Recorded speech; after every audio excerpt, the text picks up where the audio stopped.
Hello, I'm James Mayer, and today I'm at Quinta de Crasto with Miguel Roquette for a new I Love Douro interview in partnership with Grape Discoveries. Miguel, good morning. Good morning, and thank Dave. you so much for receiving us here today. Thank you, James. It's a pleasure and an honor. Quinta de Crasto must be one of the most beautiful quintas in the Douro. I'm absolutely amazed. We have the Douro River about 300 meters down there. Less than that, about 100, less than that. 180. It looks quite steep. It looks quite steep, yes. Vineyards as far as the eye can see in the hills. This is enigmatic of the Douro. Can you tell me a little bit about the history of the Quinta and your family's involvement? Sure. Well, I agree with you. It's one of the most beautiful quintas in the Douro, but I'm suspicious to say that. Right. No, Crasto has been, it has been in our family for over 100 years. We've celebrated our 100th anniversary in 2018.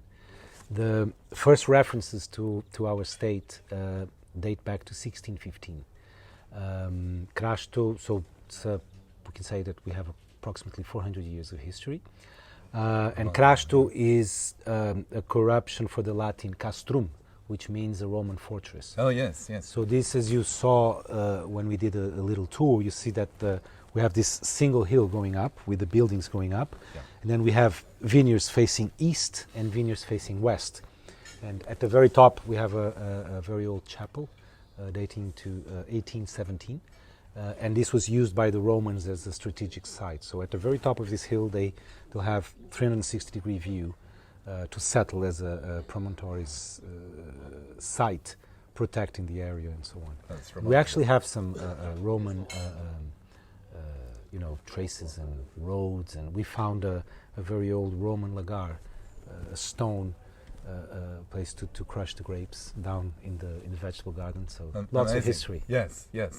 And how did your family get involved with this property? When did that start? Well, this started with Crasto is in our family from my mother's side.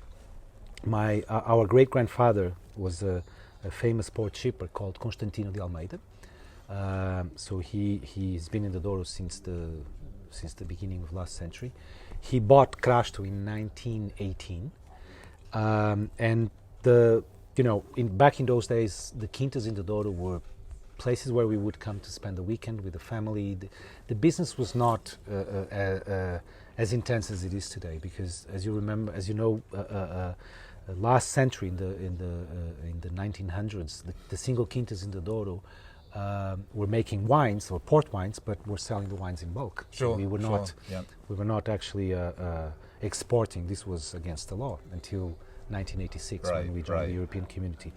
But the whole story started with my father. My father, well, we always say my father's an outsider, but he always loved. My father has. Why was that? Has an enormous passion for the Douro. Uh-huh. He came to Crasto for the first time before he was married to my mother, and he always had a thing for the Douro. You know, the landscape, the mountain air, hunting, the partridges, the wine. So he had two loves in his life, your absolutely. Mother and the Douro. He always said that. He had two passions in his life. He's still alive. My father is at 82, still alive and kicking, still involved in the business, thanks God. And he decided to invest his life in the Douro, and this is what we have nowadays. This legacy.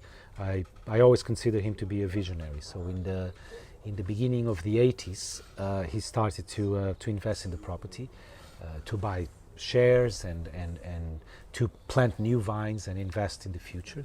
He always believed that the Douro would have a future, with wine production. And, yes. And 20-something years later, here we are. Right. Yeah. Great. Yeah. Fourth generation, and we've started our business with. We had all the stocks of vintage and late bottle vintage that were produced in the 70s and the 80s. We could not sell these wines, but they were bottled and they stay here. So one day, if we had the chance, we could sell them.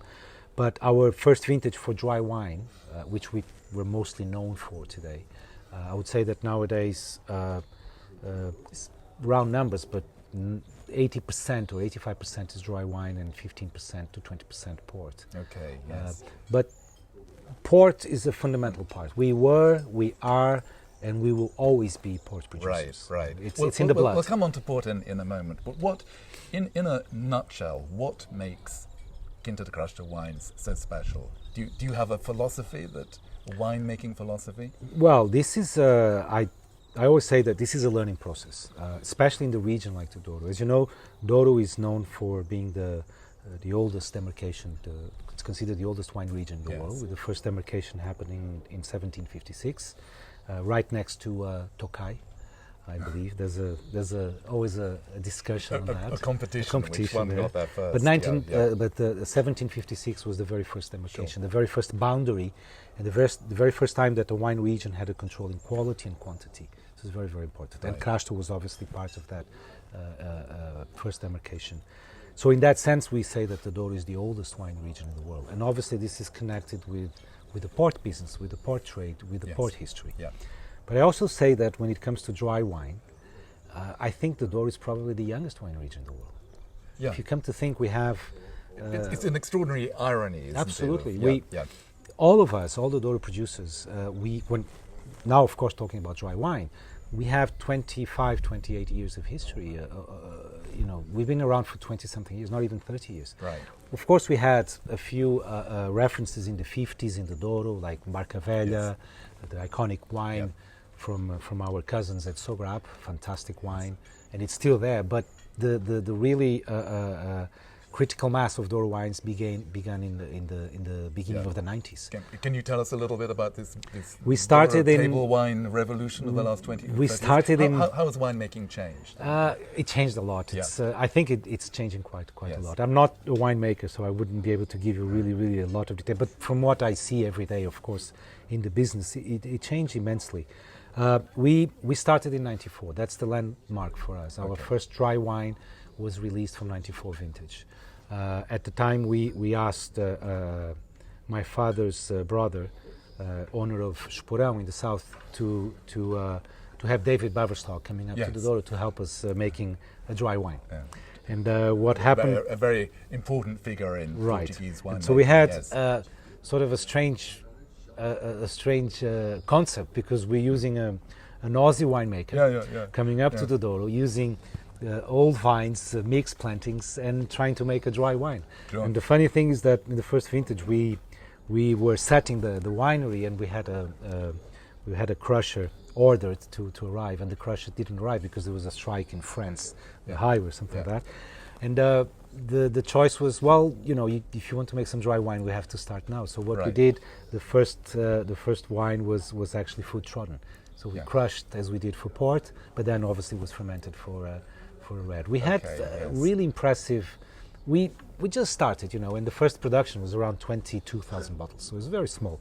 I came back from my degree in the United States, and we've decided to start opening a few export markets. We chose for the first 7 years to export 100%. So we chose, a couple of partners in UK. UK, it's definitely very important. I think it's the most challenging market, and I think if you succeed in UK, you can succeed everywhere else.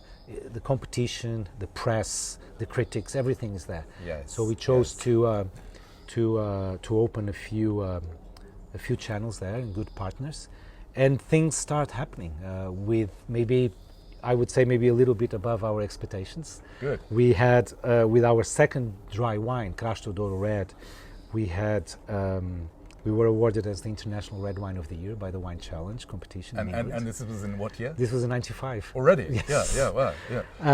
Suddenly in 95 we also bottled our first 100% Touriga Nacional. Mm-hmm. I sent a couple of samples to Jancis Robinson in UK. She wrote half a page in the Financial Times. Good on her, yeah. So again, I think my father had a tremendous role there, because with his vision, he understood that the future of the Douro would also, of Quintas in the Douro, would definitely be also in the dry wine. Yes. And ever since then, it's as I usually say, it's been a learning process.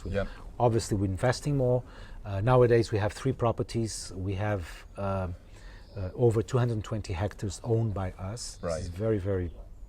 It's considerably big in the Douro reality. In Douro terms, it's important. It's very important. Yes. So we have two properties here in the Cima Corgo, Yeah. a very small one nearby Crasto, and then we have a new very big property in the Upper Douro I that we see, started yes, developing in the 1990, Yeah. which nowadays is 114 hectares under full Yes. production. Okay, And this yeah. helps to complement the Yes, quality of our yes. wines here. And then as you go, you start adapting and you start, and you're having fun. You're opening new markets, you're finding the right partners, the right people to represent you. I travel a lot. I'm the export manager. Right now I'm mostly focusing on Asian markets, United States, Canada, and I help everywhere else. But we are exporting to 54 different countries nowadays. Are you really? We're Yes, making about yes, yes. 1.5 million bottles per year. And what's your number one export market? Well, 2020, I have no idea because with Tricky year. the pandemic, we don't know. But the last year, 2019, United States was our first export Okay. market. Yes. Brazil is very, very strong for us Yes. as well because we've been in Brazil in a very, very Yeah, solid way yeah, for yeah, over yeah, 20 yeah. years. UK, Switzerland, Right. Right. it changes, but Yes. there's definitely a potential for Douro wines. Yes. Douro, you asked me before, what makes Crasto different, and not just Crasto, but the Douro wines. Everything is different here. We have this unique climate. What you say, the 9 months is the winter, 3 months is the hell. Yes, yes. Very hot in summer, very cold in winter. We have this. Our winemaker Manuel Lobo, he always used this term, which I think it's brilliant. It's a puzzle. So you have different altitudes, different sun exposures. We have over 60 different varieties to play with. Yes. Some block planted, some mixed. Some vineyards are growing at river level. We have vineyards growing at 550 meters in altitude. So this gives you an endless choices to make your Yes, wines and to yes, choose your yes. styles. But it's definitely a learning process. Right. If I would, sometimes people ask me, where do you think the Douro wines and the Douro reality is nowadays? I think we are at, this might be a little bit pushy, but I think we are at 60% of our potential. I think the Okay, Douro yes. will. I think this whole idea of time in the Douro, and particularly here at Quinta de Crasto, is absolutely fascinating. We have, you were just saying, the world's oldest wine region, Right.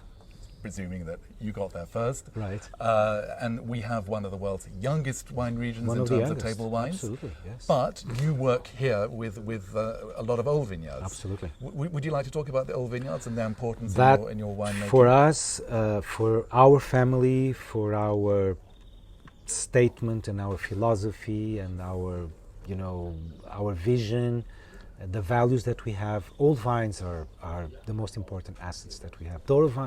Old vines in the Douro we call an old vine here something that is 60 or 60 years or older. Right. That's what we consider to be an old vine. Yes.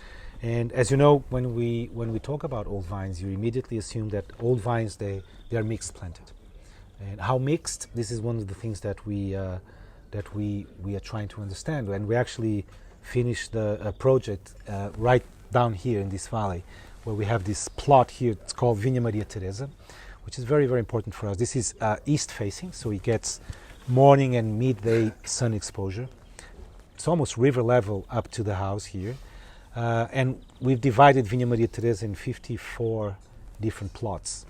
And we are identifying plant per plant. And we've done this, we finished this a month ago, and we have 53 different varieties. That's a Mixed remarkable planted. project, yes. The plan here this is very old vine. This is over 110 years old now. And of course, vines will die. Yeah. And what we want is to make sure that we know what was planted there by my great-grandfather. And we want to replant again the same variety. Right. This is, I think, probably the most expressive concept of terroir. This is what wine is all about. Yes. It's confusing because when people in the new world, and when we open new markets, they're tasting a wine like this Reserva old vines. This is a field blend. It's the same thing. Yeah. Actually, when we don't declare Maria Teresa, it comes into the Reserva. Yes. People ask us, what do you have there? And we say, we have old vines. We have about 35 different varieties in this bottle. People get confused. There's so many questions come. You find that quite difficult to get across, that sort of concept? I see that in when a market like America or yes, UK? United States, Canada, these are markets that are very, very much driven by variety. Yes. When you come to go to a restaurant, the wine list is by variety. This is how the consumers think. And they know the Cab, Merlot, Pinot Noir, Syrah. You know, they like the Sauvignon and the Chardonnay. It's always like that. Yes. When they taste the wine, you know, we're doing an event, come to our table. So what you have there, this is a Douro wine. So what is Douro? Is a variety? No, Douro is the region. So then we explain. It's a port where port was, it's a port birth, where port came from. Sure. And this is made with port grapes. Yeah. So what you have there? So we have about 30 different varieties. And sometimes it does happen. You see there's an expression changing in their faces. And I know exactly what's going on through their minds. They say, wait a minute, but port is sweet.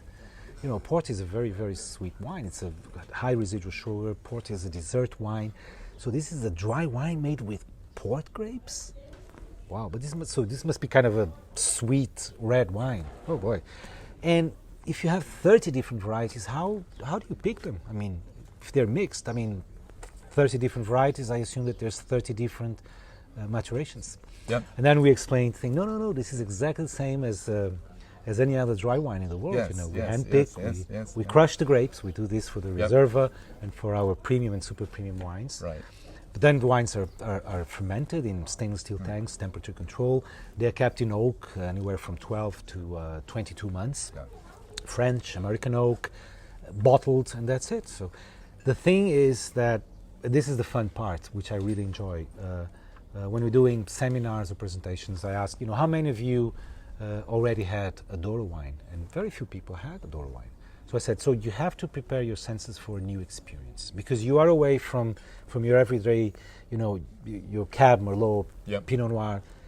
Think outside the box. Easily identifiable wines. Keep your. I know you. So I'm a Pinot Noir maniac. I love Pinot Noirs. I love Burgundies, and so you have to think outside the box. Close your eyes, smell, taste the wine, and let us know what you think. Wine is very personal. It's up to you. Completely. Yeah.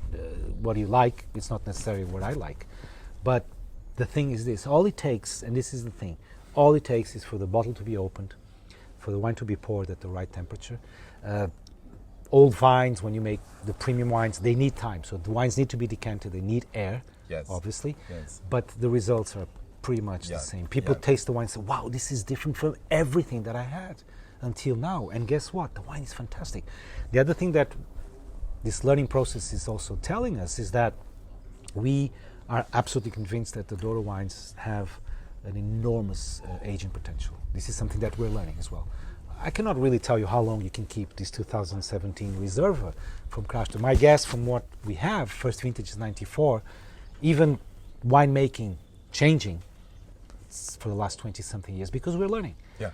It's a constant process. Right. We're always learning. Right. Learning what type of oak you use, when to pick, what plants to plant at what altitudes. This is always a learning process. Yes. That's why I think the potential is enormous. Yes. So Miguel, very specific wines. And what about collaborations with other wine regions? One of the stars in the Crasto portfolio is a wine called Crasto, which is a collaboration with a famous Bordeaux wine family, the Caz. Jean-Michel Caz. Do you want to talk about that? Yeah, this is. I think it comes along with with your experiences. People, the wine. I think the wine world is very small. Believe it or not, I think in terms of producers, from each, especially if you are, which I consider we are, a reference for the Douro. I think Quinta do Crasto is fair to say that. I think it's fair to say that we are a reference for the Douro. So this comes naturally, People meet, people talk, people taste. We visit other states. We visit everyone, in Bordeaux, in Burgundy, in Spain, in Priorat, in Ribeira del Duero. We visit in California, Napa. What fun!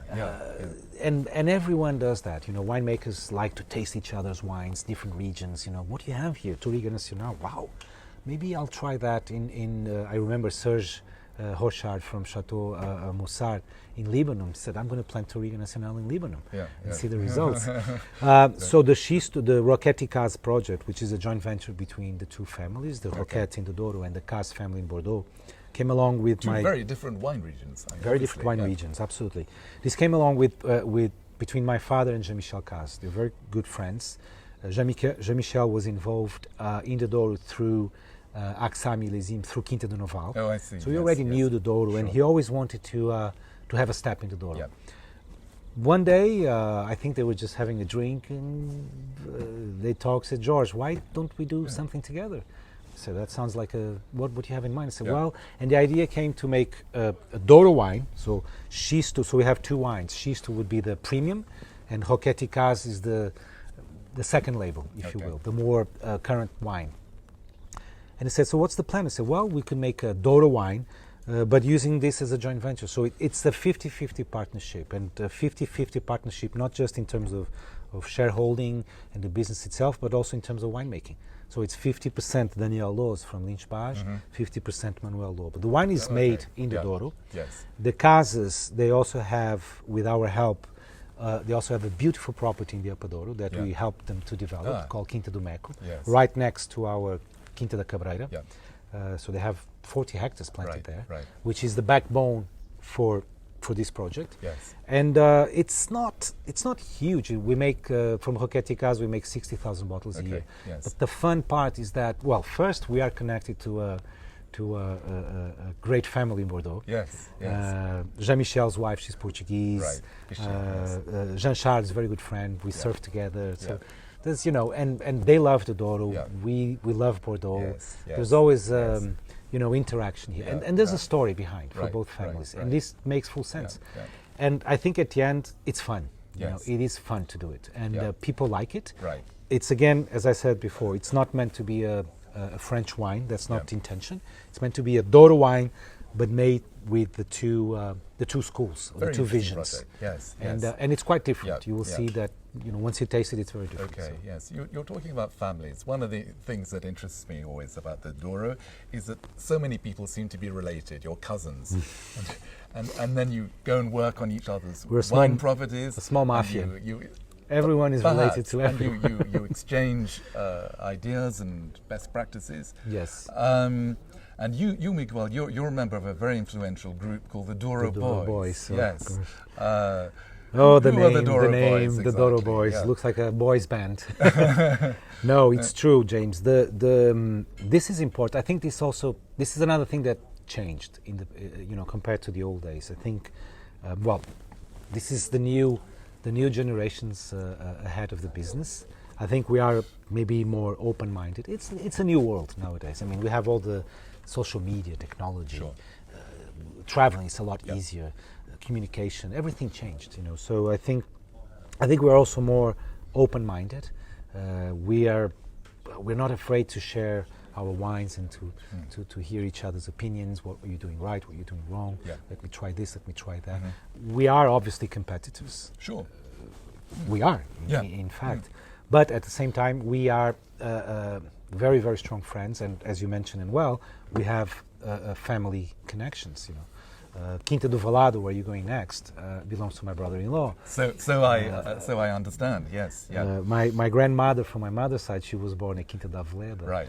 Right. The oldest brother of my father owns Esporão and Quinta do Moças here in the Douro, and now Quinta do Amial in the Vinho Verde. So it's all Vito from Valmião is best friends with my father. So it's all fantastic. It's a small world. Even in the Douro, it's also very, very small. And I think this came along very naturally. Why not to join hands and to invest, of course, and to make an effort. But the intention here is not just to promote our wines and our families and our wineries, but promote the Douro and promote Portugal. And again, at the end, to have fun doing it. You see, and I think the Douro Boys started in a very informal way, but it's something that makes full sense. What I consider to be 5 very good references of the Douro, located in the 3 sub-regions of the Douro, Baixo Corgo, Cima Corgo and Douro Superior. Different styles. We don't make the same wines, which is also fun, because each one has its own orientation. We love fruit and freshness, Dirk likes elegance and finesse. So it's not a boring thing, If you come and do a program with the Douro Boys, this is something that we do as well. We not only travel together to promote the wines around the world, but also when people come to the Douro to see us, we tend to... You receive them together? You come for 3 days, you can visit the 5 properties and you can taste 15 different wines, and you can have a real wide vision of what is happening in the Baixo Corgo, Cima Corgo and the Douro Superior. yes. So it makes a lot of sense. Okay, a lot of sense. Let's talk a little bit about where we are. June 2020. 2020. We're of course in the middle of the COVID pandemic. Right. How is this affecting your wine production and your export markets? It's affecting, of course. The change, of course, things started to slow down in towards the end of February, when the pandemic was really, spreading. And of course that it's normal. I mean, wine is food, food is restaurants, wine is tourism, wine is hotels, wine is all of that. Yes. So of course that it hurts, it's hurting everyone for sure. But we, particularly, we are being cautious. Of course that we see these changes. I don't think that overall everything is collapsing, but some markets are retracting more than others. But slowly things are coming back and picking up again. Portugal is suffering quite a lot because of the tourism. You know that it's our biggest industry. It's massive. We had, so many visitors. Porto, our city, was selected by the third consecutive year the best European destination. We have so many people coming, and this is very important because that's what we need to show. This helps the wines to show our gastronomy, our history. Portugal is one of the oldest countries in Europe. We have so much history and tradition. We have what I consider to be an outstanding gastronomy that sadly doesn't travel. You don't find Portuguese restaurants everywhere as you find Italian restaurants or Spanish restaurants nowadays. And so perhaps if it did travel, that would help Portuguese for sure. wines. Absolutely, absolutely. Now, I own a tourism company myself called Grape Discoveries. Yes. And I know that you receive people here for wonderful meals and tastings at Quinta de Crasto, right. And the really lucky ones get to have a dip in the Eduardo. It's difficult. more infinity pool. Right. Are they beginning to come back? Slowly, yes. Right now, we opened our wine tourism activity June 1st. Right. So it's open now. Obviously, we're taking all the precautions, we should be wearing masks, I think, or not.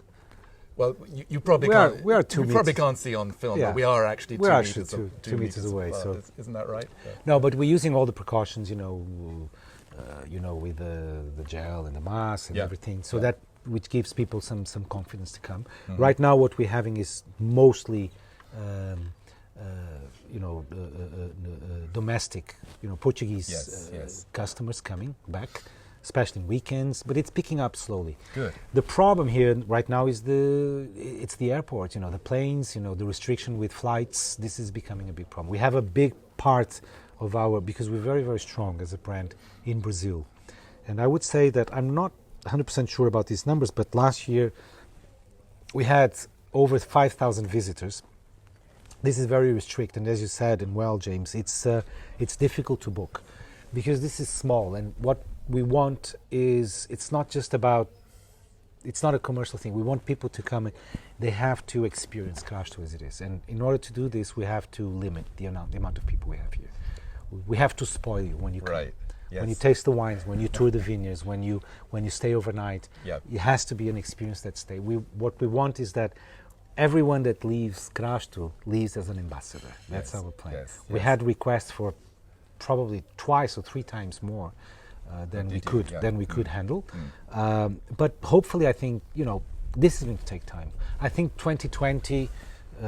As the whole year, it's still very difficult to say what's going to happen. Sure, a year for repositioning, reflecting. Absolutely, perhaps. reflecting. Yes. Obviously, the results are dropping in terms of export, sales, and so on.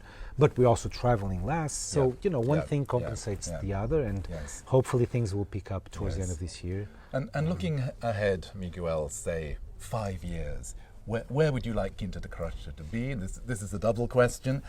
Any special projects to get to that? Yes, that horizon? We are now. We did what we did in the last 2 decades or 3 decades, roughly. What we did, or what my father did, because he's the real one that did that.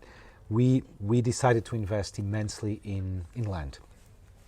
My grandfather always said, land is something that you always buy, you never sell. Yes. It's the most important thing you can have. It's right under your feet. Right. You can die in your land. So, and I think this was a clever decision. We're obviously done with 220 hectares of vines Yes, planted. We're yes. self-sufficient, so this is completely done. We've done enormous investments in the last 2 years in our winery, in our facilities, vinification center, new granite lagars, a brand new winery, so we have a state-of-the-art winery nowadays. We have an outstanding oak room also where we can have over 1,800 casks, temperature control and humidity control.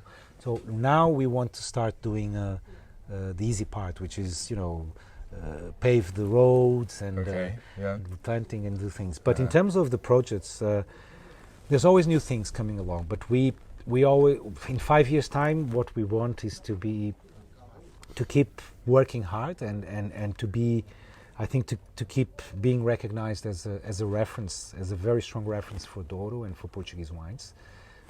Because I think this is what the Douro needs. It's not just 1 or 2 or 3 produce.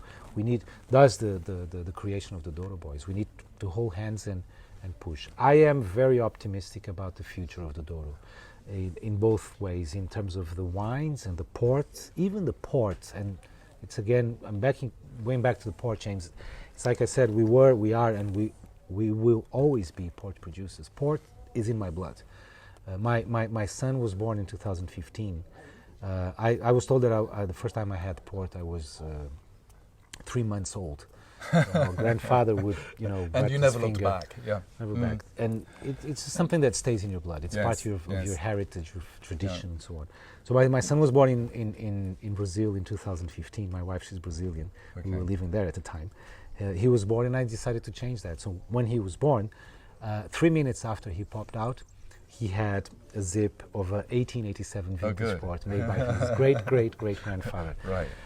So you will be able to say the first thing I had... That would mark you for life. Before my mother's milk, when I was 3 minutes old, was a vintage port from 1887. I think this is a brilliant story. Did you ask permission of the mother? From the mother, she was okay, but the problem was the doctors. Oh, yes. And I just told them, something's going to happen. Yeah. I said, what are you talking about? Well, I'm going to open this little... I had a miniature bottle here. Yeah. And of course, at the end, they say, can I try some? That's a lovely story. So it's, but I think the future, it's not just the wine. I think the wines will evolve. I think we're still not scratching. I think we already know our path in terms of the dry wines. I think, white wines are a very good surprise in the Douro. They're coming along incredibly well. The acidity, the freshness. Extraordinary fantastic. Surprise. And also it's the same. We have an heritage on the white grapes that it's the same as the reds. We have grape varieties here that they don't exist anywhere else in the world. Yeah. So it's the same. So is this a Chardonnay or Sauvignon? Right. No, this is and this very positive trajectory. Are you being kind of pushed off it a little bit by climate change or effects of climate change? It's happening without any doubt. I mean, we see this every year, and we see this every year in different seasons. Not just in winter because it rains more, it rains less, but spring, summer. I was telling you before, 2017. So 3 years ago, this was the earliest harvest in our history, in over 90 years of history that we have records of. When we start the vintage, we started in August 1st with white grapes, and we finished here on mid-September. So it was almost 1 month earlier than it was supposed to be. Yeah. But funny enough, the quality of the wines is there. So climate change is happening, but the Douro has. I think the Douro is prepared for that. We have very hot temperatures in summer here. Today is fresh. Now it's 1 o'clock, quarter to 2, and we have... Depends where you were born. We have 23 degrees. It was supposed to be 30, 35 now. God, but it's mid-June, so it's. I think it's surprisingly fresh for this time of the year. So that's a good example. Yeah. You just go and you play as you go. You understand what's happening, but soil is schist, and our grapes are very used to it. Okay. They know how to behave under these climate change, hopefully. Well, that's a lovely positive note to end on. Miguel, thank you so much for your James, insights and this very an honor to have you. Enjoyable conversation. Thank you very much. Thank you very much. Yeah. Cheers. All the best.